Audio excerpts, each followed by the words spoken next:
I'm Bill.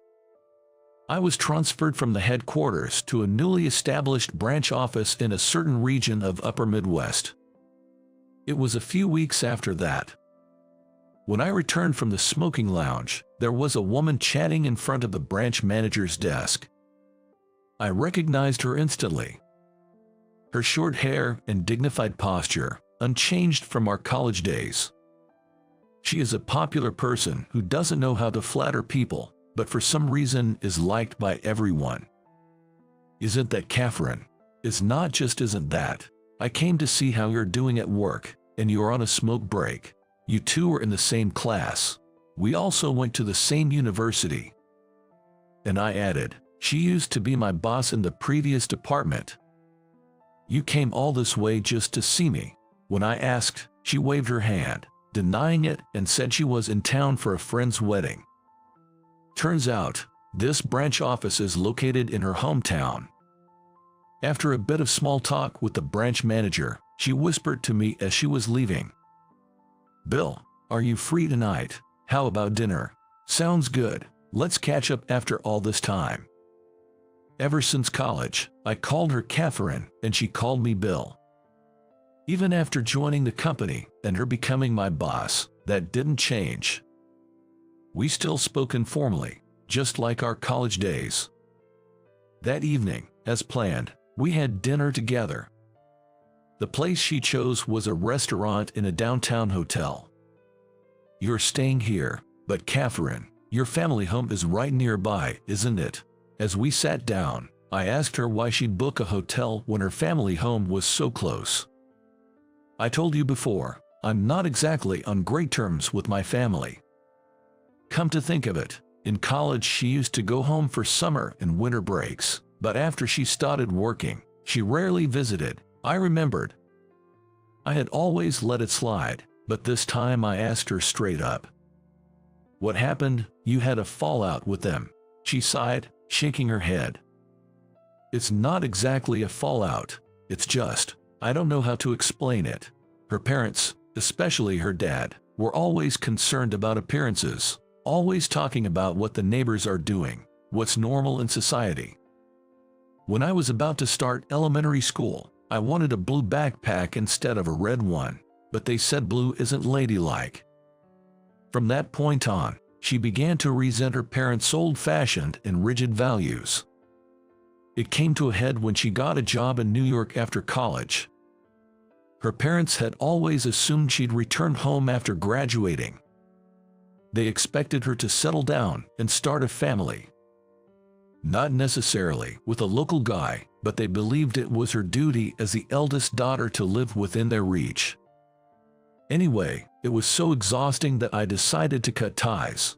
Instead of her somewhat traditional younger brother stayed with the parents because he was the eldest son.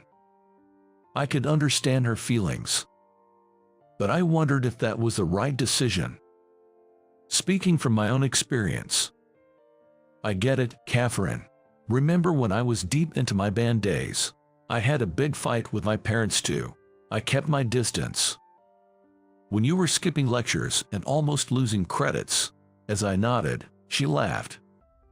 Well, that's understandable. Your parents were also worried about Bill's future. I didn't fail any courses, but looking back now, I kinda feel the same. Whether old-fashioned or whatever, parents have their values. Back then, I distanced myself from my parents because our values clashed. But after they passed away, I began to think that maybe I should have tolerated their strong opinions a bit more, acknowledged where I agreed, and at least shown up to see them once in a while. The point is, no matter what our parents say, we just have to be ourselves, right? Upon hearing my words, she gently brushed her long curled lashes upward with her index finger. A habit of hers when she's deep in thought. We spent the next 3 hours chatting about work and reminiscing before parting ways.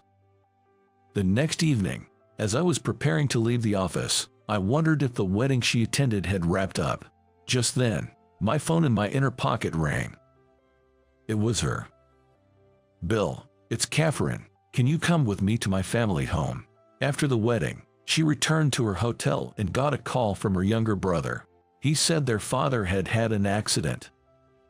Knowing she was back in town, he wanted her to visit. I'm not sure how to face them. It's tough to go alone. What else can I do? All right, I got you. I'll come with you. As I headed towards her hotel, I couldn't help but think the timing was a bit too convenient. When we reached her family home, her younger brother greeted us with a big grin. The story about their father's injury was a complete fabrication. Well, I knew you wouldn't come home otherwise, right? Upon hearing that, Catherine gave me an exasperated look. I introduced myself briefly and said she felt awkward coming alone, so she asked me to come. I gave a knowing nod, and her brother ushered us inside. I nudged Catherine, who seemed hesitant, to go in first, and I followed. We were led to a spacious living room. Sitting around the large coffee table, Catherine and I took seats opposite her father, her younger brother to the right and her mother to the left. Catherine was silent, so I took the initiative. I've been recently transferred here, now that we have a new branch in town. I began, laying my business card on the table, facing her father. Her father took it, glanced at it briefly, then handed it to her mother. Her mother, staring intently at my business card, was muttering my name to herself, over and over again. Wait, are you the Bill from college? Her mother nailed it, and I nodded, a bit surprised. When I looked at the girl next to me, she also had a surprised look on her face. Bill, you were into music, played in a band, didn't you? Yes, I did. Surprised, you know. It felt strange to be called by my first name, let alone with a friendly diminutive, by someone I just met. Knowing about the band made it even more puzzling. Hey, calling him Bill like that is so rude, she rebuked her mother. Then her mother bowed her head and apologized to me. I'm sorry, dear. It's just an old habit. An old habit. According to her mother, it was something like this. She was still returning to her family home for the holidays during college. She used to talk about me a lot to her mother. At that time, she would refer to me as Bill, just like she usually did, and her mother would respond, calling me Bill. When I asked if you two were dating, she said, it's not like that, but what about now? It's still not like that. Yes, it's definitely not like that. Both of us protested in unison, but her mother just smiled silently, looking at us alternately. She doesn't believe it, I can see it on her face. She must be misunderstanding. That was when it happened. If that's the case, what kind of relationship is it? Suddenly her father spoke from across the table. We work at the same company, entered at the same time. Well, to be precise, we had a boss-subordinate relationship. Oh, the boss is her, your daughter. Catherine is your boss, your own. How can you say something so embarrassing without any shame? Feeling the conversation was going sideways, I couldn't remain silent. So I told them. There is nothing embarrassing about it. We joined the company at the same time, and she got promoted before me because she's excellent. I'm actually proud of her. You should feel shame if you're being surpassed by a woman. That's when she intervened. This is why it's so frustrating. This kind of old-fashioned thinking that men are superior and imposing that belief on others.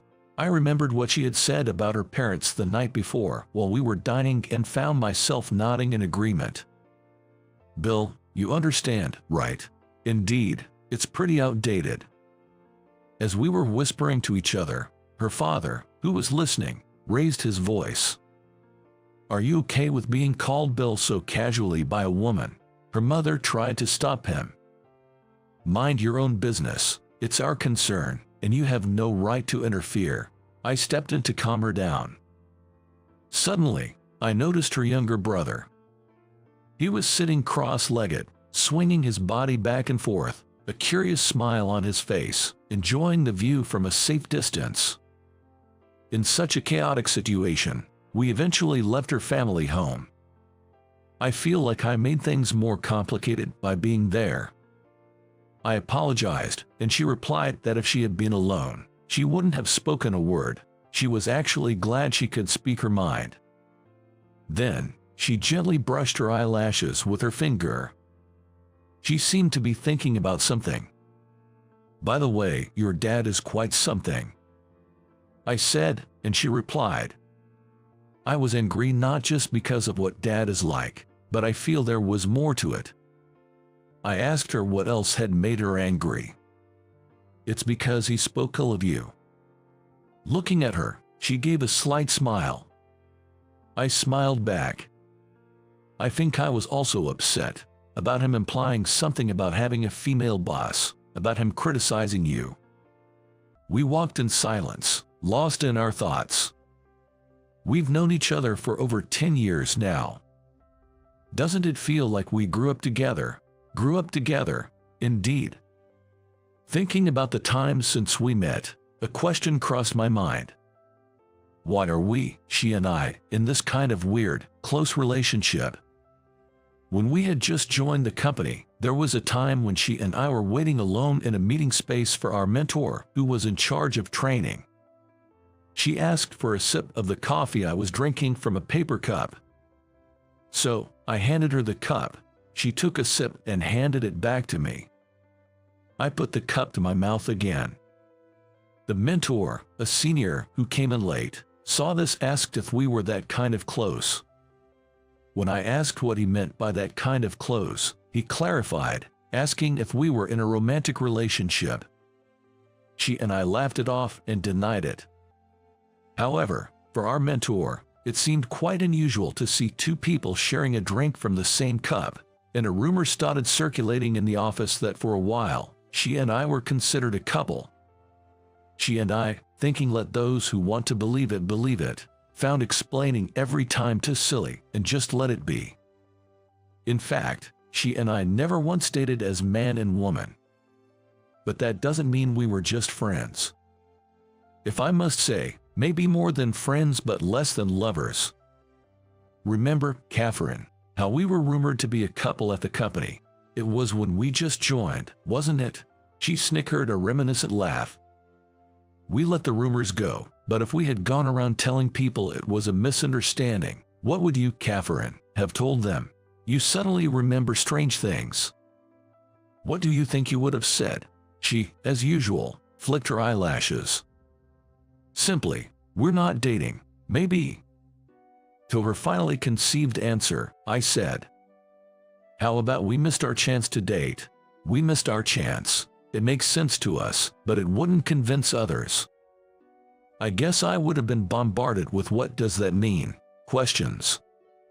She nodded heavily.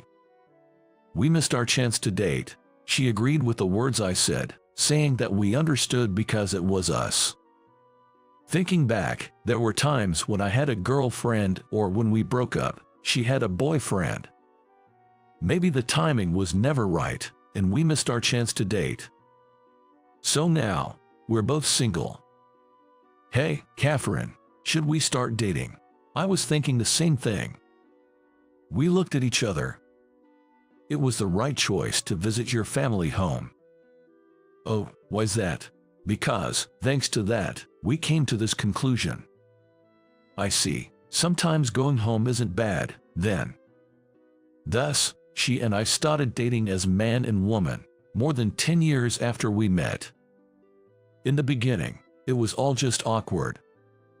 I was working at a branch office and she was at the head office. We weren't long distance, but we couldn't meet every day. But gradually, the thought of seeing each other anytime turned into a desire to be with each other all the time. And about 6 months after I last visited her family home, during New Year's, she came to my apartment. I'm going to my family home.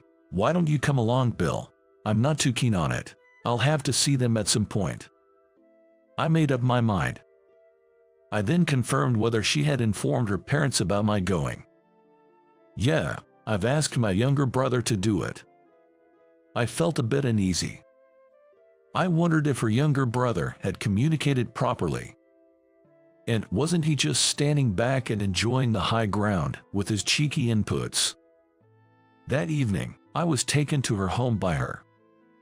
At the entrance, her brother and the mom greeted us warmly. So it was indeed Bill. Catherine's mom seemed pleased, as if her intuition had been correct. This means her younger brother hadn't informed her parents who Catherine was bringing. Seeing his smirking face, I inadvertently sighed. The real issue is her dad. No matter what he says, keep cool, Bill.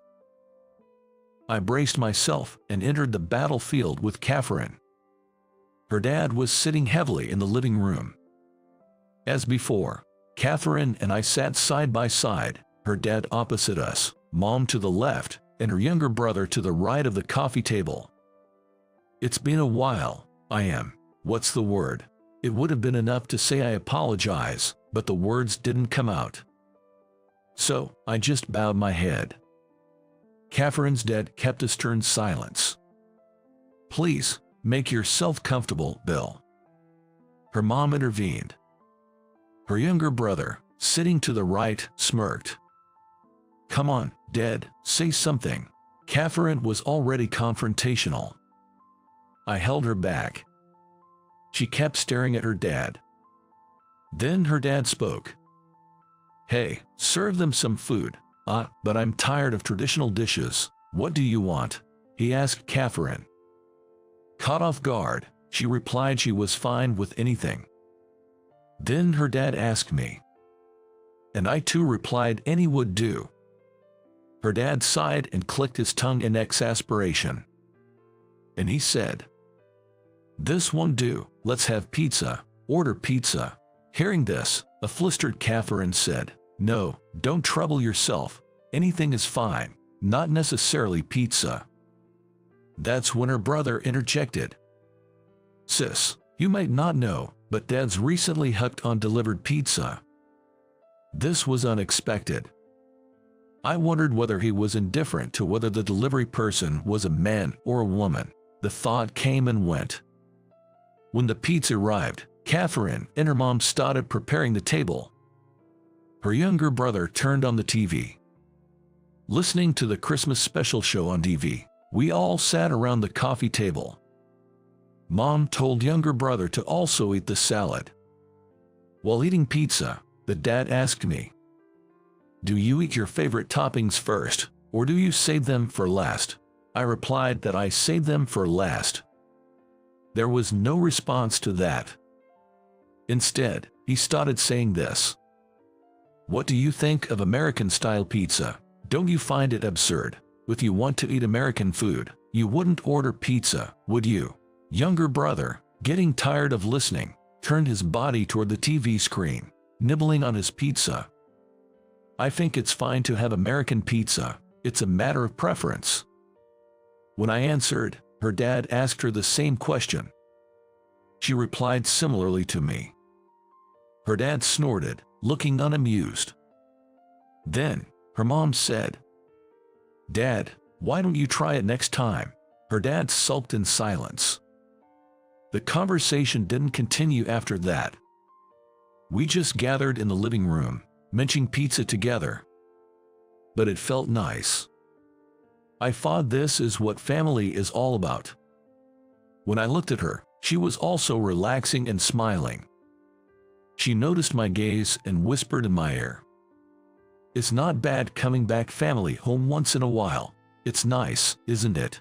Is that so? Then, when's the next time? I asked, and she said I'm rushing things and laughed. How was it? Subscribing to the channel will be an encouragement for production. See you again in the next video. It's a little past 6 in the evening. In the tax accounting firm where I work, the 6 employees, including part-time staff, have all left one after another. Once everyone was gone, I approached the lead employee, the equivalent of a CEO in a typical company, and asked Lucy what was all that about earlier. She then says, I'll marry you. She declares this abruptly, fusibly and unilaterally, staring at me coldly. Let's turn back the clock about 5 years. At that time, I was hired fresh out of college by a certain mid-sized company. I didn't care what kind of business it was. All I wanted was a desk job. Because, whether it's raining, windy, snowy, or hot in the summer, I can stay in a comfortable place with air conditioning. So, I was assigned to the accounting department of that company as I wished. Despite being the accounting department, unlike large companies, we handled all back-office tasks. I didn't know anything about accounting, so I learned the ins and outs of the job from one of my seniors. This senior colleague was a charming woman. It's a common story, but we fell in love. She was quite ambitious, talking about getting her CPA or tax accounting license while working and starting her own firm. On the other hand, I didn't have much passion for accounting. Originally, I wasn't good with numbers either. So, I often got bored with work and struggled to stay awake. One day, she invited me to a lecture at a tax accounting school. A former student of the school, now a practicing tax accountant, was to share his experiences. I wasn't interested at all, but I went along, thinking of it as a date. However, as soon as the lecture started, I fell asleep snoring. She was embarrassed and angry, and I kept apologizing. I made all sorts of excuses, like I couldn't sleep well because I had a nightmare the previous night, but in the end, I inadvertently let slip my real thoughts. I just went because you wanted to. I had no interest in it today. I inadvertently blurted out my true feelings. A small matter became a big issue. This led to our breakup half a month later. Even after the breakup, our seats at work remained next to each other. She acted like she had completely forgotten about our relationship. In comparison, just being next to her became unbearable for me. So, I decided to quit the company. Through the breakup with her, my mindset changed. I became motivated, something I hadn't been before. I can do it if I put my mind to it. I won't waste my experience at the company. I'll become a full-fledged accountant. To become a tax accountant, first, you must pass the tax accounting exam. There are a total of 11 subjects on the exam, and the applicant must pass a total of 5 subjects, 2 required and 3 of the 9 elective subjects. You don't have to pass all 5 subjects at once. For example, you can take 1 subject each year for 5 years. After that, you register with the American Institute of Certified Public Accountants, and only then can you call yourself a tax accountant. So, after quitting my job, I decided to get by with part-time jobs without finding a new full-time job. I thought if I got a cozy job somewhere, I might give up on becoming a tax accountant. I'm not bragging, but I tend to be indecisive and weak-willed, so I thought I should cut off my means of retreat. For the shortfall in living expenses, I decided to live on my parents. I studied for the exam while working part-time. I worked hard, many times harder than I had studied for college entrance exams. And after 3 years, I passed the required 2 subjects. So, I decided to aim for passing the remaining 3 exams while studying in an environment where I could get hands-on experience with tax accounting. Then I applied for an assistant position with one of the tax firms. Most tax firms are sole proprietorships, but this one had just acquired corporate status. And the representative employee, or what would be called the CEO in a general company, was named Lucy. Including Lucy, it was a small office with about 5 employees. Lucy also conducted my job interview when I applied. I was 26, and she was 29.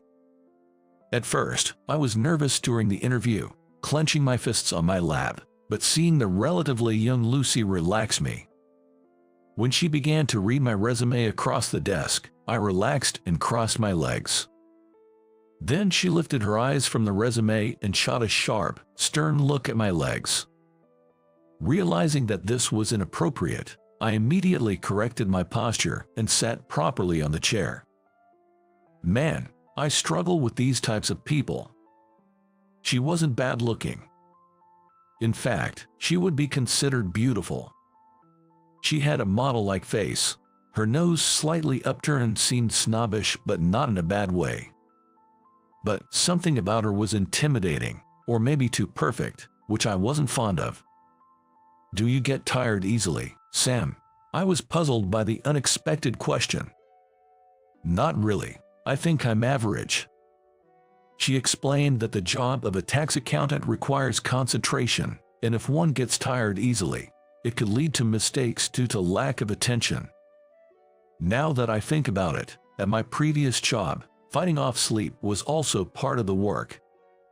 I joked, and she shot me the same sharp look as when I had crossed my legs. I regretted making unnecessary remarks and thought I had failed the interview. However, can you start from next week? Surprisingly, I was hired. Thus, I gained practical experience as an assistant to her and another accountant at her firm. I continued my studies for the tax accountant exam alongside it. I planned to pass the remaining 3 subjects one by one without pushing myself, over 3 years. And I set a new goal. That was to get married. Looking around, everyone was dating with marriage in mind, getting married soon, or already married. I was the only one without a partner and felt rushed. But more importantly, I believed that having a family, when I set up my tax accounting firm, would earn more trust from clients compared to being single. After working for over 6 months at her tax accounting firm, due to her policy, usually, if there was work left to be done, it would be turned over to the next day and everyone would go home on time. However, the busy period with overlapping client settlements was the exception. And on that day, even as the regular closing hour approached, work continued to drag on, and I couldn't concentrate on my work because I kept looking at the clock on the wall, worrying about the time. That's because, on that day, I had plans to attend a singles mixer after work. Sam, why are you only looking at the clock? You are not focused at all. After being scolded by her, I focused on the computer screen. I stopped looking at the wall clock. However, I kept looking at the time on the bottom right of the computer and couldn't get any work done. About 20 minutes past the closing time, I shut down my computer and walked over to her desk. Lucy, I'm sorry. I'll come in early tomorrow, so I'm leaving on time today. Well, if you continue like this, it seems you won't be of any help. You can go home, she said coldly, glaring at me with her usual sharp gaze. I rushed out of the office and hurried to the singles mixer venue. I slid into the party just in time for the start. However, once the party started, even during introductions and conversations, I couldn't comprehend what the other person was saying, nor could I grasp what I was expressing. My mind just wasn't in it. While working, I was preoccupied with the singles mixer, and at the mixer, I was worried about work. Ultimately, the party was a swing and a miss, and I went to bed early to prepare for the next day. Before I knew it, 2 years had passed. At work, I had made more mistakes and blunders than I could count on both hands. Each time, she bombarded me with her sharp, intimidating stare. My search for a partner was also going on successfully, and I haven't even found a potential marriage partner. However, my tax accountant exams were going smoothly, with only 1 subject left after passing 2. One day, I was having dinner at a restaurant near the station while reading my textbook. Thinking I should jot this down, I attempted to pull out my usual notebook from my bag. Then, I realized I had left my notebook at the office. So, after finishing my meal, I went back to the office. I thought everyone had left, but the lights in the office were still on. As I was about to open the office door, "What do you mean, quitting all of a sudden?" I heard her yelling inside. I couldn't help but listen in on the scene. She was talking to the only other tax accountant male employee in the office beside her. I had heard that he closed his own office to join her when she incorporated her private practice. That's because a tax accounting firm cannot incorporate without having at least 2 certified professionals on staff. She and the male employee were both former colleagues and rivals who had trained at the same firm. After each started their own practice, they referred clients to each other. As I was standing in front of the door, unable to enter the office, the door was abruptly opened from inside. "What is it, Sam? What are you doing?" "Jess, well, I forgot something and came back to get it." He didn't really listen to my reply and quickly left. When I looked inside the office, our eyes met. Her eyes, far from the usual sharp glare, were timid, full of sorrow. "Did you hear the conversation? Heard it, or more like, it was audible?" I answered honestly, and she regained her usual intimidating stare, glaring at me. "So, you heard it, didn't you?"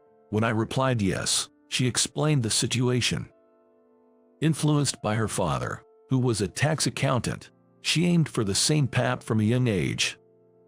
She became a tax accountant in her mid-20s and started her own practice. Her firm was thriving, and the client base was expanding. Then, she thought about incorporating her firm. Incorporation has its pros and cons, but she chose to incorporate. To incorporate a tax accounting firm, at least 2 certified accountants must be on staff. So, Lucy reached out to her old acquaintance. He was also keen on the idea and closed his own office to join Lucy's firm. Since Lucy initiated this, by mutual agreement, she became the representative employee. However, he, who was once the sole proprietor of his own practice, became increasingly dissatisfied with being a staff employee as 1 or 2 years passed and finally declared he wanted to go independent again. If that's the case, why not just revert the office back to a sole proprietorship? I said, pulling out a forgotten notebook from the drawer of my desk. Lucy leaned back in her chair, hands clasped behind her head, and replied, "But you see, there isn't much difference between a sole proprietorship and a corporation in tax accounting terms. However, clients may perceive a downgrade in status if a firm switches from corporate to individual ownership." She definitely wanted to avoid that. While I was standing, holding the forgotten college notebook, she stood up, seemingly very curious. "Did you come back to get that because you forgot it? Is it, by any chance, a study notebook for an exam?" I nodded. "Let me see." I was a bit embarrassed because I had been studying on my own with commercially available texts and materials borrowed from the library, not attending any school or courses. "It's fine. Let me see how you are doing it on your own." "But it's kinda." She quickly snatched the notebook from my hand and nodded in understanding as she looked through it. "You'll definitely make it in the real exam with this." I was somewhat shaken by her kind words, words she had never said before. Was she just being nice because she felt awkward after hearing the conversation she wasn't supposed to hear? Her kindness was only for that moment. From the next day, she treated me with even sharper, harsher eyes, even for my minor mistakes and blunders. I, considering it a patience until I start my own office, paid no attention and devoted myself to work, study for the exam, and searching for a life partner. Another half-year or so had passed. The search for a life partner was utterly unfruitful, but I passed the last subject of the tax accountant exam. I have more than 3 years of practical experience and can register as an accountant if I apply. We never had any end-of-year parties or office drinking parties, partly due to Lucy's policy. However, for some reason, on this day, we finished our work early and had a modest drinking party in the office. Catering and alcoholic beverages were provided. After everyone toasted with beer, Lucy slowly began to speak. "Everyone, thank you for always working hard. Lucy bowed deeply, and everyone responded accordingly. Please, help yourselves to the food and listen while you eat. With that preamble, she started explaining the reason for hosting this drinking party. First, a certified tax accountant male employee who joined the office during incorporation is planning to leave soon. With his departure, Lucy will be the only accountant left, meaning the firm can't continue as a corporation. But that doesn't mean it will affect your conditions immediately. However, personally, I don't want to lose the corporate status. After saying this, she sent me her usual sharp look. To my surprise, I received an offer from someone unexpected. It's Sam. Then she announced that even after I register as an accountant, I would remain a tax accountant in this firm. Everyone in the room clapped, patted my shoulder joyfully, and shook my hand. I never said a word about staying in this firm. Confused and bewildered, I looked at her. She was smirking, a knowing smile on her face. What was that all about earlier? I haven't heard anything, let alone been consulted by you. I confronted her after everyone had left following the party. So, you don't want to be our company's tax accountant? No, I have my own life plan. Then, I explained it to her. My goal is to become a tax accountant and to open my own office. Before setting up the office, I intend to find a spouse and start a family to appeal more to clients. So, how are things currently? So I've passed the tax accountant exam. Now I just need to find a spouse. Then I'll marry you, she said, glaring at me coldly, abruptly, forcefully, and unilaterally. I blurted out, not knowing if that was a joke or what. I have the right to choose too. Then she immediately said, then choose me. As I was in a fluster, she continued, do you know why you were hired? I shook my head sideways. Then she said, I, who seemingly looked down on the work of a tax accountant, intrigued her. She was interested in how many days I would last, how much I could do. But contrary to her expectations, despite my mistakes and failures, I managed to complete the tasks without giving up halfway and even passed the tax accountant exam. She herself always strived for perfection, but she said she always saw me as a natural and came to think that she could relax her shoulders more. It's been about 5 years. I was asked to speak at a lecture about my experiences leading up to becoming a tax accountant, something not typical of me. I pondered over what to talk about days before, earnestly wrote the manuscript, and just when I thought it was perfect and started the lecture, there was a man in the front row, snoring and dozing off. It got on my nerves, and I felt regret, but at the same time, I thought I should work harder so that people would want to hear me speak, she said with a shy smile. It rang a bell. Maybe that dozing man was me. Yes, it was, no doubt about it. She had realized during the interview that the man dozing off at the lecture was me. That's why I asked if you get tired easily. Remember, I was surprised, realizing that only now. Is the director the type to hold grudges? Can't you just say I have a good memory? And about calling me director, enough already. So, even now, as a tax accountant, I'm still working in her office. When I call her by her name at the office, I always get scolded afterward. And yet, she's the one who told me to stop calling her director. She says I can only call her by her first name at home. Because when I call her by her name, she reflexively replies with a sweet nasal darling. She says it affects her reputation as a representative employee if the subordinates see her embarrassing reaction. However, she doesn't realize I deliberately call her by her name during work when she is stressed with tasks or the atmosphere is too tense to change the mood. My name is Kyle. I turned 28 this year. I work as a display designer. Might be a job you don't hear about too often. From store window displays to coordinating event venues, I deal with quite a broad range of tasks. While many in this field work as freelancers, running their own businesses, I am currently employed by an event company. It's not that I lack the confidence to go freelance. It's just that I've found it hard to leave the company that I was introduced to by a senior during my student days, so here I am. Probably, I think I am more indecisive than most people. I struggle with making big decisions on my own. Recently, I've been getting more job requests from clients, specifically asking for me, but I just can't give up the stability. It frustrates me every day. One of my specialties is creating seasonal displays for store windows. This time, it was a project from a well-established department store. While many prefer to work right before closing, I prefer to work after the store is completely closed. I check again before the store opens the next day. This project is for a winter display. It's not for Christmas. It's a short-term project, so they often say, "We leave it to you." I love this "we leave it to you" thing.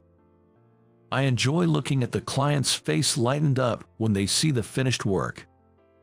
90% of the job satisfaction I get comes from this moment.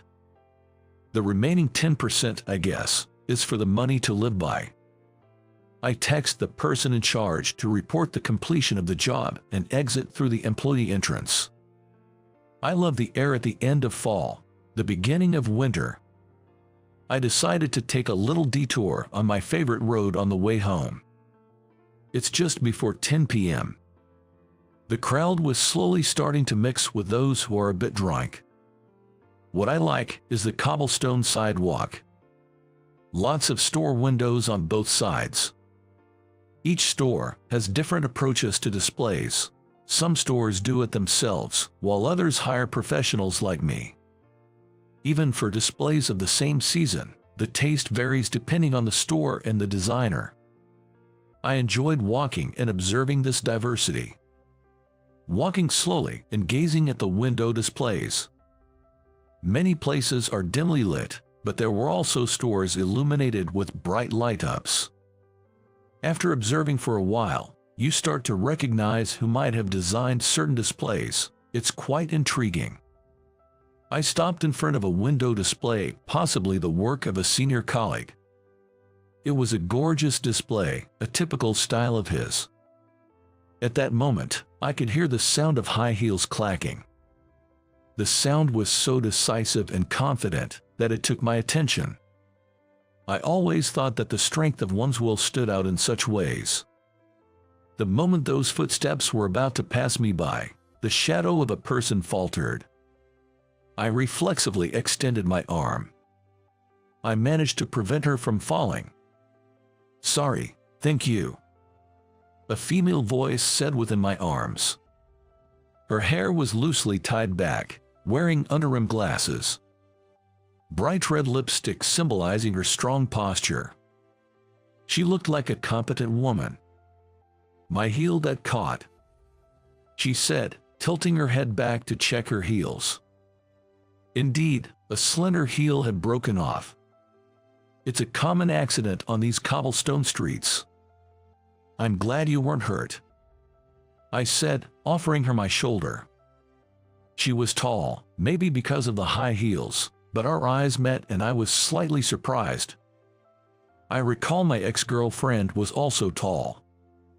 She was always self-conscious about it and wore flat shoes. "I still have a business dinner to attend. This is troubling." She seemed more annoyed than worried, looking at the broken heel. While her slim fingers were still holding onto my shoulder, I could feel my heart racing, but she seemed completely oblivious to it. Looking at the snapped heel, a thought crossed my mind. "What's your shoe size?" At my sudden question, she answered 6 inches, looking puzzled. "Perfect." I took out a pair of high heels from the bag I was holding. It was a pair of black high heels with a slim 3-inch heel. "You can have these if you'd like." She looked at me and then at the high heels alternately. And then she smiled softly. Her smile somehow blooms like a flower, and it's quite breathtaking. Thank you, this really helps. She casually discards her broken heels and changes into the shoes I offered her. She clicks her heels on the spot, checking the comfort. They fit perfectly. Thank you. I intended to use these high heels for a display this time, but in the end I didn't use them. Never thought they would come in handy in such a situation. Are these your girlfriends? No, they are not. They are brand new. I hastily answered when she asked with upturned eyes. I explained that I am a display designer and these high heels are just props. I see. I'll return the favor someday. Can I have your business card? She tilts her head slightly and smiles, but she has an overwhelming presence. I can't refuse and hand over my business card. She carefully stores it away. Thanks, Kyle. She leaves while waving her hand. I could only watch her retreating figure. Only the broken high heel remains in my hand. I deeply regretted not getting her business card when I got home. A month has passed since I met her. The broken high heels are quietly placed in my room. Gathering various things that might be used in a display could be an occupational hazard. As long as I have this, I can meet her again. I had such a superstitious feeling. I walked the cobblestone streets at the same time a few times but couldn't find her. Unconsciously, my feet would take me to the cobblestone streets. Walking the cobblestone streets on Sunday night, when I met her, had become a habit before I realized it. That's when it happened. My job that day was to coordinate the venue for an event. I meticulously discussed with the person in charge and prepared thoroughly. The event, themed Winter Encounter, was a matchmaking event. To relax the nerves, a soft cream color, a slightly muted pink, and a light brown were used. I heard the event was mainly for people in their 30s. I arranged everything carefully to maintain a calm atmosphere. However, I was shocked to see the flowers that was delivered to decorate the venue. Despite arranging specially out of season chocolate cosmos, what arrived were colorful gerberas. What is this? The colors of the equipment being brought in were colorful and completely different from what we discussed. Hey, what are you daydreaming about? Get to work. The one who yelled at me while I was stunned was a senior boss at work. Come on, was there not enough discussion? I did notify you that there were major changes, didn't I? My boss deliberately speaks loudly, making it appear to the event organizer that I made a mistake. Lately, this boss seems to search for reasons to interfere with my work. He makes decisions about changes without informing me, the person in charge, and proceeds to handle them independently. Normally, I would notice such changes before the day of the event and be able to plan accordingly. This time, it took me off guard. I fell right into the boss's trap. I rushed to the event organizer to review the new specifications. With such significant color changes, achieving the venue coordination I had envisioned is going to be challenging. I heard there were major changes to the concept. I respectfully bow my head and ask for clarification. The event organizer looks mortified. Their anger is justified, but there's no time now. I promise to create the best possible outcome under the current circumstances. I look at the significantly altered venue and supplies and quickly put together the venue coordination. Now, it's all hands on deck. I give instructions to the part-timers who always help me out. Those who have worked with me several times understand what needs to be done without me having to spell everything out. Ironically, the full-time employees from my company are the ones causing disruptions. They are of no help at all and are merely in the way. My boss, engaging with them, is truly nothing but an obstruction. Thanks to the excellent work of my helpers, we managed to get everything ready in time for the start of the event. Seeing the brightly decorated venue, the event organizer nods in satisfaction. This time, it was our company's mistake, and we deeply apologize for any inconvenience caused. I bow my head again, and the organizer shakes theirs. Thank you for creating such a wonderful venue. It seems to be easing everyone's tension. The participants, who looked tense when they entered the venue, all began to relax. Even before the event starts, the venue is abuzz with conversation, everyone remarking on how beautiful, cute, and wonderful it is. It's the Kyle magic, isn't it? It's wonderful. I've heard rumors that my work is referred to this way in the industry. But having it said to my face is still a bit embarrassing. Thank you very much. I will continue to strive for improvement. I deeply bow my head and thank the organizer. Just when I thought I had overcome the difficulties, I am fired from the company. My boss reported to the president. He apparently made up stories about my negligence and how I inconvenienced our clients. I am called to the president's office and immediately scolded upon entering. The president has no interest in hearing my side of the story, and I'm bluntly told, "You don't have to come in from tomorrow." My boss, standing beside the president, grins. Seeing his face, any attachment I had to working for the company instantly evaporates. It is between a stable income and a stable life. I've started to think maybe I've had enough of it all. Thank you for everything until now. I left the president's office. The part-timers who were there to pick up their pay were looking at me with concern. I told them I'd been fired and bowed my head, asking for their help when I eventually go independent. Everyone present handed me their contacts one after another. Everyone kept saying, "Contact us anytime." I felt like shedding a tear. The other employees were watching me from a distance. Everyone's afraid of that boss. I quickly packed up my personal belongings and left the company. On the Sunday night I was fired, I found myself walking on that cobblestone street again, unconsciously. Probably with heavier steps than usual.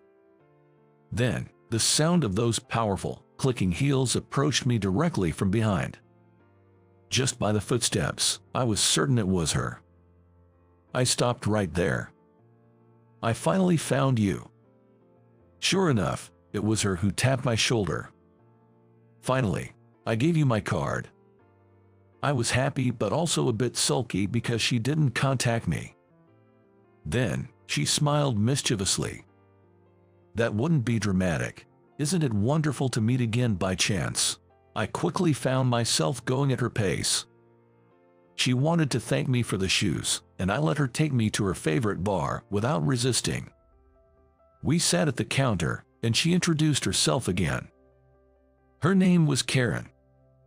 She gave me her business card, saying she worked at an advertising agency. I was surprised to see her title as sales manager. My first impression of her as a competent woman seemed right. "Let's toast to our reunion." She, who loves champagne, drained her first glass in no time. I'm not much of a drinker, but I felt like drinking today. As I accompanied her, the pace progressively quickened. No matter how much she drank, her complexion didn't change, whereas I was hammered. I ended up telling Karen, whom I had only met twice, that I got fired today. As I recounted the day's events, the frustration swelled up. She was listening to my story intently. The latter half was mostly grumbling, I think, but she didn't make a single unpleasant face. I opened up, fueled by the liquor, about how I had actually wanted to be independent all along. "I see, it must have been tough." I almost tear up as I hear those kind words. "Your life might change in ways you can't imagine from now on." With her words as the last thing I remember, my memory blacks out. When I come to, I find myself on my bed in my apartment. It seems like she had to take the drunk me home. I had such a great time with her, but it's such a shame I can't remember the latter part of the evening. I gently trace my fingers over the high heels she left in my room. Then I notice something off, a feeling I didn't have before. Curious, I peek inside the broken heel and find a message from her. Aha, I think it must have her contact info, but my hopes are quickly crushed. The message from her read, "Don't let the drink drink you." She must have left it when she brought the drunk me inside the house. It was so like Karen, I couldn't help but laugh. But how should I contact her if I want to? I can't just barge into the office, and it seems my only option is to keep visiting that cobblestone street. Can I just run into her by chance if I go to that bar? Thinking this far, I realize something. I'm head over heels for her. But she's a manager in a major advertising agency, and currently, I'm just an unemployed guy. She seems exactly like the unreachable, illustrious Flower. I need to decide what to do about a job soon. Otherwise, I feel like I won't be able to confess to her. I started by contacting my friends from university. A few days later, I was awakened early in the morning by the ringtone of my cell phone. The screen displayed my ex-boss's name. I didn't want to answer, so I ignored it, but the relentless calls from my ex-boss continued. Finally, I had no choice but to answer, and I could hear the panicked voice of my ex-boss. "Hey Kyle, come to the office immediately." Huh? What could he want with me after firing me? Why? I asked, but his explanation was not to the point. He just insisted I should come to the office. He was so persistent that I finally caved. "All right, I'm on my way." I didn't want to hear anything more from the boss, so I cut the call after replying. Is this going to be another hassle? A hint of uneasiness crosses my mind. Since I've said I'll go, I have to. I got up from the bed and rushed to the washroom.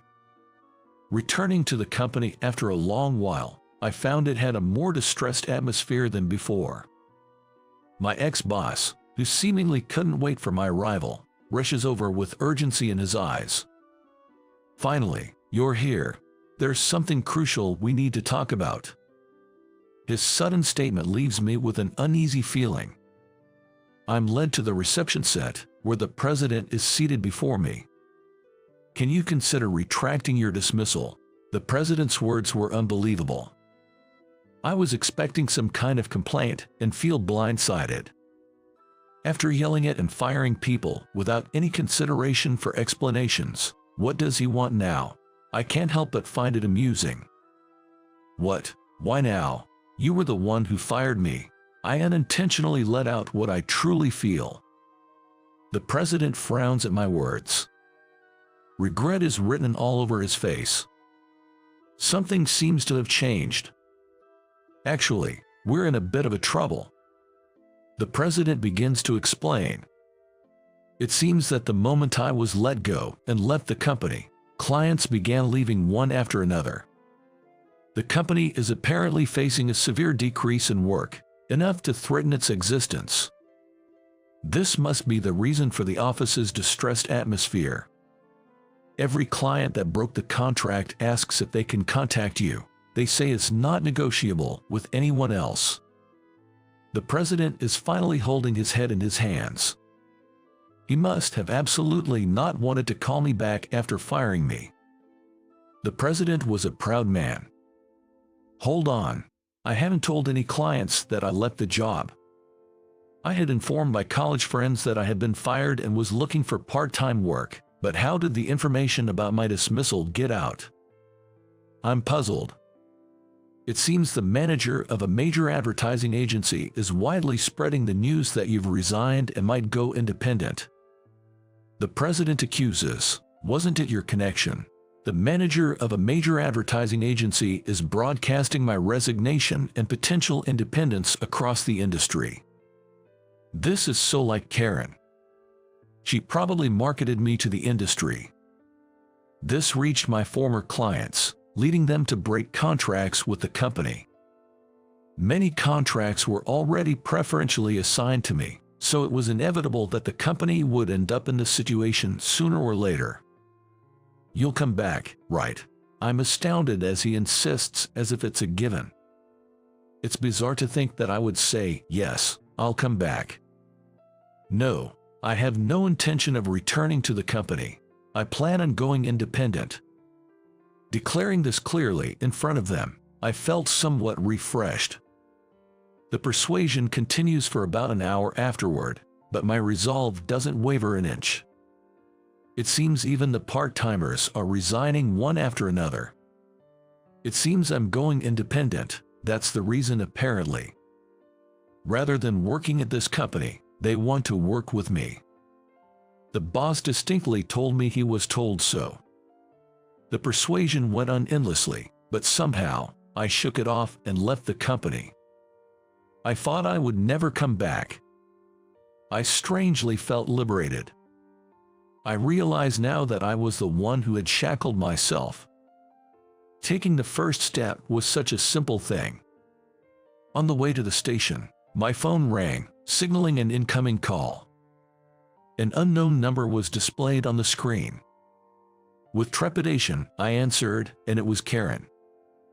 "Did I manage to return the favor a bit?" she said in a voice filled with conviction, almost making me laugh. "You're well informed, just like a proficient general." It wasn't a coincidence that my phone rang the moment I left the company. I'm sure of that. "I have my little birds everywhere," Karen said, laughing. She would do such a thing. "Probably, there are people in the company I was working for who are in contact with her." "I thought you wrote my number, but you only left a message. Isn't that too horrible?" Remembering the message, I try a bit of sarcasm. Then she said, "Look at your phone." Wondering what it was about, I looked at the back of my phone, and there was a hastily written cell number. "I did tell you, to you who were totally drunk." Karen said she wrote it with a permanent marker so it wouldn't erase. Since I didn't have a phone case, it was written directly on it. Will this erase? Is there a need to erase it? I make a wry smile at Karen's ever-bold words. I feel like I can't win against her. "By the way, about the job." Suddenly her voice turned businesslike and serious. Karen. She offered me a great opportunity. I was offered an exclusive contract with the major advertising agency Karen works for. For me, who hadn't decided anything yet, it was an unbelievably big job. "I would like to finalize the contract. Can you make the trip?" Karen said, smiling. Several years have passed since then. My name is known throughout the industry, and I have a never-ending stream of work. I couldn't handle the work by myself anymore, so I quickly started my own business and set up an office. Some of the part-timers I worked with before are now working as employees in my company. Now that I have someone to delegate the administrative tasks to, I can focus more on my design work. It's a different life from when I was employed. It's busy, but fulfilling. Karen and I have been work partners ever since. I think we have a good relationship in our private life too. When I started my company, I confessed my feelings to her and asked her to be my girlfriend. Karen easily agreed and shared a secret with me.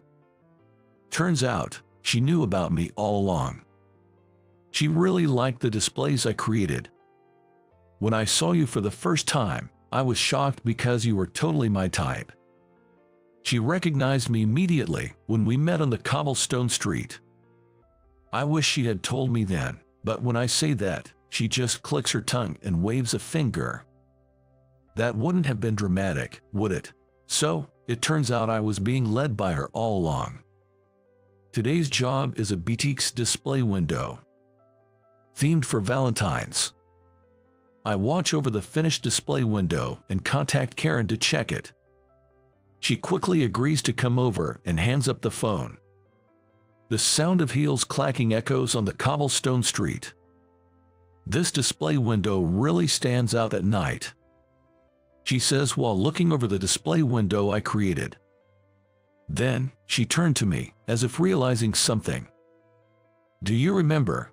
In the center of the display window, there is a broken high heel. The concept is meeting a loved one," I say with a smile. Karen smiles mischievously in response.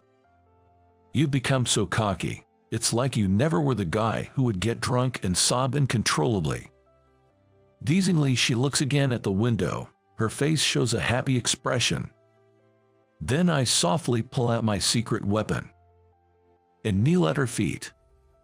"I know the rule is a 3-month salary for a ring, but for you, it's this," I say as I gently remove one of her high heels and slip on an unbelievably high and surprising Louboutin heel. She squints happily. As I'm humbly helping her change the other heel, she says, "Hey, don't I look like Cinderella right now?" Her childlike words almost make me laugh. Unaware of my amusement, Karen innocently admires her high heels. I see, so we're having a happy ending then. Looking up to her, I hear a tongue click from above. Her tongue clicking is her way of hiding her embarrassment. "You really have become cocky," she says as she hugs my head. "I think I'm the real Cinderella here." She gave me the first step into a new world. That broken heel from back then. I think it's a lifelong treasure for us. I'm Tony, 29 years old, a single man. Currently, I work as a paralegal at a law firm opened by a senior from my college days. He helped me when I was struggling to find employment. The struggle wasn't anyone's fault. I had my own doubts about entering society. I wasn't prepared or in the right mindset. I was aware of this. My current employer and I were in the same club in college. I think I could say I'll go lightly because he invited me to the office lightly. The sound I hate the most, the buzzing, begins. It's the sound of my alarm clock. It's not a cell phone alarm because I can't wake up with that. I grope to stop the alarm bell. My eyes are still closed. A loud thud sounds from the ceiling. Probably, the resident above is hitting the floor, annoyed by the alarm sound. This rundown apartment has 3 stories and thin walls. Everyone's living noises are heard.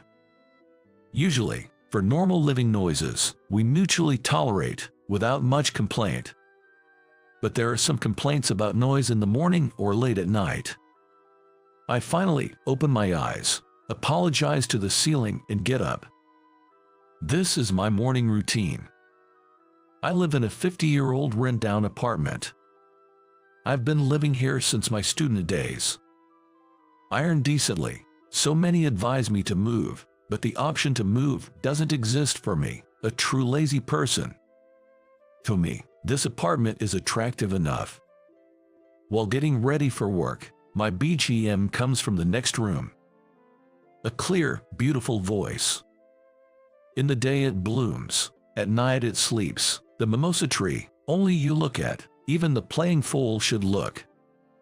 Through the thin walls of the apartment, it sounds like a mysterious spell to me. Once, I listened carefully and looked up what was being said. It was a poem from the Manyoshu. Every morning, the neighbor sings several poems with a chanting tone. Listening to it while drinking coffee was a blissful time for me. It's one of the reasons I don't move from this rundown apartment. I've been fascinated by her enchanting voice for almost 2 years. One day, after working late, I stopped by a convenience store near the apartment. I usually cook for myself, but today I was too tired. I didn't have the energy to cook. I was excited to enjoy convenience store food, which I rarely buy. While contemplating which one to choose, a young woman rushed in from the entrance. Her shoulder-length straight hair is disheveled due to her hurried running. "Huh, is that you, Alice?" As I call out to her, she turns around in surprise. Sure enough, The person who hurriedly ran in was my neighbor from the rundown apartment, Alice. It seems she has run from the station because she is breathing heavily. Alice briefly glances outside the convenience store window and suddenly wraps her arm around mine. "I'm sorry. Did I make you wait?" She looks up at me with upturned eyes as she says this. I'm in a mini panic, wondering what is happening to me. Because the woman I admire has her arm wrapped around mine. It's unavoidable to be in a state of confusion. "I'm sorry, can you pretend to be my boyfriend?" She pleads in a soft voice to the flustered me. It seems like there is some reason. At that moment, the sound of the convenience store's automatic door opening can be heard. She seems to be startled by the sound, her shoulders shaking. I inadvertently glance at the entrance. A young man, looking like a college student, is glaring this way. Her body starts to shiver in small increments. It seems she has run away from that man. I seem to have been followed. Alice says only that and closes her mouth. She seems unable to speak from fear. There is no choice but to help her here. "What's the matter? You're clingy today." I say this while looking into her face, making sure the guy can hear. And I whisper in a low voice, "You are safe." Alice seems to relax a bit at my reaction. She still looks pale, but she smiles back. "Another convenience store dinner? That's no good. Come to my place, I'll make something for you tonight." I savor her words. Even playing the role of a fake boyfriend is fine. To think the day would come when I would hear such words from her. I believe there must be a God in this world. I'm grateful. We exit the convenience store with our arms linked. We pass by the man when exiting, but he didn't try to stop us. However, he keeps following us. Alice and I continue to pretend to be a couple on the way back, keeping our conversation going. We return to the apartment, looking like a loving couple. I'm wondering what to do next. Then Alice invites me into her room, saying, "Please come in." I decide to accept her invitation. The man doesn't enter the apartment premises but seems to be glaring at us near the entrance. As soon as we enter the room, Alice separates from me and apologizes. "I'm really sorry." I think I responded with "it's okay," while savoring the warmth left on my arm by her. I'm a bit nervous and can't remember. Peeping outside, that man is still in front of the apartment. It seems I can't go back to my room immediately. It seems better to wait a bit. Is it okay if I stay here? I had no intention of overstaying, but under these circumstances, it can't be helped. Of course, I'm really sorry to take up your precious time. Alice, saying it's the least she can do to apologize, serves me homemade food. Surrounded by bugs, her room feels mysteriously comfortable. Excited, I eye dishes like the terrine she prepared last night, thinking about having wine, quiche, and sautéed chicken, dishes that would be served in a restaurant. I love to eat. In no time, my stomach is also won over by Alice. According to what I heard while dining, that guy was a graduate student at the private university where Alice works. Alice is a librarian at the private university.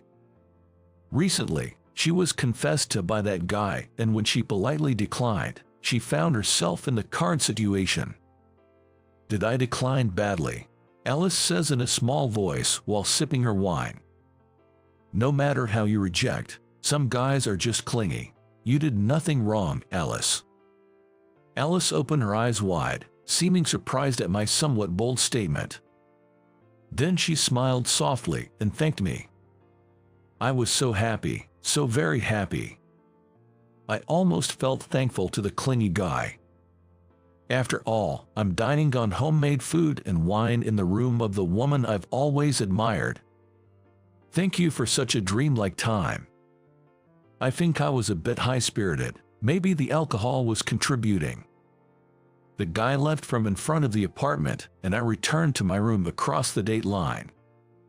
We've exchanged contact information and told each other to get in touch immediately if something happens. Most importantly, in this shabby apartment, you can hear everything. I'll notice immediately if something happens to her. I felt thankful even to the shabby apartment. I feel like I can sing well today. Maybe it's the alcohol, but my throat feels good. While filling the bathtub, I hummed and muttered so. The morning after a joyous time. Hell had broken loose in front of my room. Food waste was scattered everywhere, and on top of it was a piece of note. It seems to be the handiwork of the man from last night. The note, in messy handwriting, read, "Keep your hands off Alice." The pressure of the writing was immense, allowing me to sense the man's frustration and anger from his strokes. I thought maybe I provoked him a bit too much. I opened the door with a click, and Alice also showed her face. Seeing the scattered food waste, she looked genuinely sorry. She apologized "I'm really sorry" many times, making me feel a bit awkward. Moreover, she didn't do this. "Please don't worry about it, you didn't do this, Alice." I tried to cheer her up with a smile and said so. More than that, I was worried that something might have happened to her. "Alice, are you okay? Did anything happen to you?" At my words, Alice checked the front of her entrance. It seemed to be okay. "Seems fine. Nothing seems to be out of place." "What about the mailbox? Is there anything strange in it?" With a bit of fear, Alice checked her mailbox. And then, she let out a short scream. "Eek. What happened?" I quickly moved to her side. There was a photograph inside the mailbox. Carefully, I took it out and checked it. This guy. There was a man in the photo wearing a black hoodie, hood up, making a peace sign. The fact that he's completely expressionless makes it unsettling. Oh, it's him. He followed me yesterday. The fear has turned Alice's face pale. The uncertainty of his intentions adds an extra layer of creepiness. I keep reassuring her, saying it's all right. Once she's somewhat calmed down, I hand her my business card. She receives it with both hands politely. The business card reads "Law Firm." "You work at a law firm?" I become a bit bashful to her surprised voice and clarify, "I'm a paralegal, so not a lawyer." "It's a firm my senior started. I think we could assist you, Alice. Would you consider coming in for a consultation? Ideally, returning to her parents' house would be the safest, but she seems to have work obligations making it difficult to leave. I want to confidently say she'll be fine with me around, but it's not like I'm physically strong. Reliance on legal power and the police seems the best choice here. Also, I really didn't want to suggest this, but since you live alone, it might be good to consider moving to a more secure place given the circumstances. It's a rickety apartment with lax security. Anything can happen, and it wouldn't be surprising. Truth be told, it would be sad if Alice moves out. I want to hear her beautiful voice reading aloud every morning. But now, Alice's safety is the priority." Alice became silent at my words. "Safety comes first." Alice shook her head quietly to my words. "I'm not considering moving. Sure, it's a rundown apartment, but I like this apartment. I can't force her if she says so. I wonder what's good about this dilapidated apartment." I replied, "Is that so?" while tilting my head. We went together to a law firm and, after receiving various advice, decided to also visit the police station. The boss told me to go with her to the police station, thinking she would feel lonely by herself, so Alice and I went to consult at the police station side by side. Although it's due to the circumstances, I'm happy to have been with her since last night. We consulted at the police station's public safety division and registered in a system where we can report immediately by dialing 911 if something happens. They also promised to increase patrols around the apartment, I'll also contact the landlord and ask to enhance security measures. We were exhausted when we left the police station after completing various procedures. Doing things you're not used to can be doubly tiring, I guess. When we finally finished, we looked at each other's faces and naturally started smiling. My heart raced, imagining how we must look like a couple to those around us. Maybe I was being punished for having such a frivolous thought.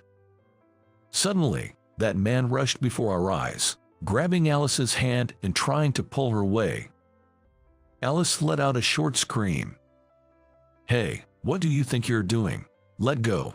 I instinctively grabbed the man's arm, and it was surprisingly muscular. His hood is pulled tight, but I can see his eyes gleaming underneath. "Stop bothering Alice." Eventually, the man and I ended up in a scuffle. Maybe it's his youth. The man is strong, swinging wildly at me. Caught by the collar, and just when I thought I was in trouble, the man was sent flying backwards. I'm baffled, not knowing what just happened. Of course, I didn't do anything. I was just willing to take a hit for her. "Tony, get behind me." Alice said so in a low voice. It seems the guy was blown away because her kick hit, and I'm even more confused. "I have a black belt in karate. I think I can probably fight better than you, Tony." Alice glares at the man who has finally gotten up. Her spirit is incredible, and the man steps back for a moment. "Don't bother this person ever again." Alice shouted that to the man. The man, seemingly regretful, turns on his heel and runs away. There was a commotion in front of the police station, so several officers ran over to us. We decided to go back inside the police station and report the incident that had just occurred. The man involved has already been identified. From now on, if anything else happens, both the police and lawyers are on Alice's side. Alice seemed calmer today than she did yesterday. Proof of this was that I could hear Alice reading aloud today. "When I think of you, my feelings don't change, though they may not show on the outside." I felt relieved from the bottom of my heart when I heard Alice's clear voice. I hope this issue gets resolved soon, and Alice can have her peaceful days back. If only I had more knowledge, I would understand what she's reciting. This morning, more than ever, I felt frustrated.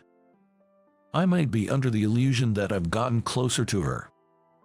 Leaning against the thin wall, listening to her reading, there was a loud knock on the front door. There's no doorbell here. It's rare for someone to visit on a Saturday morning. Wondering what's going on, I opened the front door. A woman who clearly looks wealthy stands there. She's wearing heavy makeup, but she appears much older than me. "Excuse me, may I ask who you are?" I hesitantly asked the unfamiliar woman. With a condescending attitude, she snorted at me. "You're the one who stole my son's girlfriend, aren't you? Aren't you ashamed as an adult?" Caught off guard by her sudden and baseless accusation, I'm taken aback. The woman in front of me seems utterly furious. Looking closely at her face, I see a resemblance to that man. "Oh, are you that guy's mother?" I unintentionally point and raise my voice. The fierce look in her eyes was identical. DNA is incredible. "Don't call him that guy, Tommy. He's my precious only son. Look, I came here to ask you a favor." With an attitude that's both haughty and humble, she pulls an envelope from her bag. It's about an inch thick. She then hands me the envelope and orders, "Take it." On reflex, I take it and immediately realize what's inside. I quickly hand the envelope back to her. It's filled with stacks of bills. "This should be more than enough for a settlement, right? What's your problem?" Seemingly annoyed at having the envelope returned, she nervously clicks her heels. She clearly didn't expect me to refuse. "Why would I need this? Did you think I was the kind of man to be bribed with money?" "Perhaps, This woman has been dealing with various issues like this up until now. Her gesture of handing over the envelope seemed practiced. I felt somewhat sad, thinking that she probably had been covering up her sins, indiscretions, and indulging his whims with money all this time. If you refuse, I'll report to the police that you resorted to violence against me. Saying so, the woman deliberately bumped her knee against the front door. A dull sound was heard. It is likely bruised by now. Don't you think it's absurd to want everything to go your way? I inadvertently raised my voice. Alice, hearing our arguing voices, came out from the entryway. Seeing me glaring at the woman, she quickly seemed to grasp what was happening and came out, putting on her shoes. Are you David's mother? The man clinging to Alice seems to be called David. David's mother looked a bit surprised at Alice's appearance but quickly regained her composure. Facing Alice again, the woman clearly said, "Please date my son." She kept on talking, saying she would pay any amount of money and would even make donations to the university. I didn't even get a chance to interject. However, when the woman started mentioning me, Alice cut her off. "I understand what you want to say, ma'am. I will not date David. I am willing to overlook it because you're not suitable for our family." What's with that attitude? The woman was getting more and more heated. Do you think everything can be resolved with money? Seeing that from his parents, maybe David is under the impression that everything should go his way. At this straight and true statement, the mother had to swallow her words. She couldn't find anything to say in return. Rather than bringing money to me, please face David and talk to him. I don't think what David really wants is me. The woman seemed to come to her senses at Alice's words. You should talk as a family, Alice told her firmly. In the end, David's mother just left as is.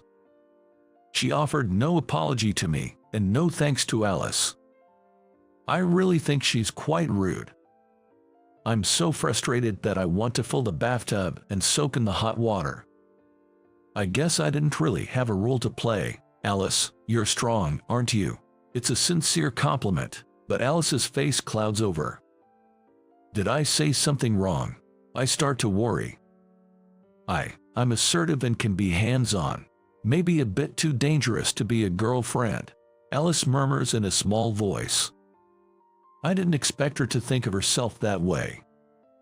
I hurriedly, completely negate my opinion. There's no way that's true. If it's real, would you consider having me as your boyfriend, not just pretending?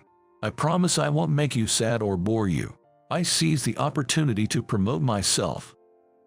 For a moment, she looks dumbfounded, as if she doesn't understand what I just said. She quickly grasps the meaning and blushes up to her neck. Oh, sorry, that was too sudden, wasn't it? I'm sweating and scratching my head. No, not at all. I've always wanted to talk to you. Hearing your narratives from the bathroom has been a daily joy for me. Now it's my turn to blush at Alice's words. I thought she might be listening, but I never imagined she was looking forward to it. I love singing the narratives my grandfather taught me while soaking in the hot tub. I narrate stories with a rhythm. I know almost all of my favorite performances by heart. Lately, it seems there's been a resurgence of performers in this traditional art. Oh, you could hear it. Yes, I always listened.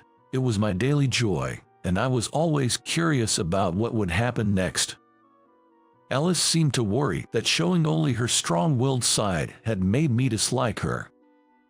So fervently do I yearn for you. Had I known this, I'd rather have admired you from afar. I remembered the poem Alice had recited this morning. Alice's eyes widened in surprise at hearing me recite the poem. What does this poem mean? You recite it quite often, don't you? At my inquiry, Alice blushes even more. And in a soft voice, she explained. It was a love song. It seems to mean, if love is this painful, it would have been better to just admire from afar. It's about you, Tony. Alice said with a soft laugh. She said she had never thought I'm so kind and wonderful. I didn't know how to react to her sweet praise. Through the thin walls of our dilapidated apartment, we were drawn to each other's voices. I also looked forward to hearing Alice's voice every time. I see. So you heard me when I was reading with pleasure. I find her blushing again from the bottom of my heart to be endearing. 3 years later, we stood side by side, deeply moved as we watched our dilapidated apartment being demolished. I really like this apartment. Alice puckered her lips in disappointment. On the ring finger of her left hand shone the ring I gave her. It seems to have reached its limits due to deterioration. It wasn't even earthquake resistant. Indeed, it is sad to see the apartment filled with our memories being demolished. But as long as this apartment existed, our lives would have continued to be separated by its thin walls. Even after getting married, we continued to live in this apartment and were in a sort of commuting marriage, living next to each other. From today, a new life together begins again. I want her to recite various songs next to me, not through the thin walls. I also want her to quickly explain their meanings. I cannot thank enough the apartment that brought us together.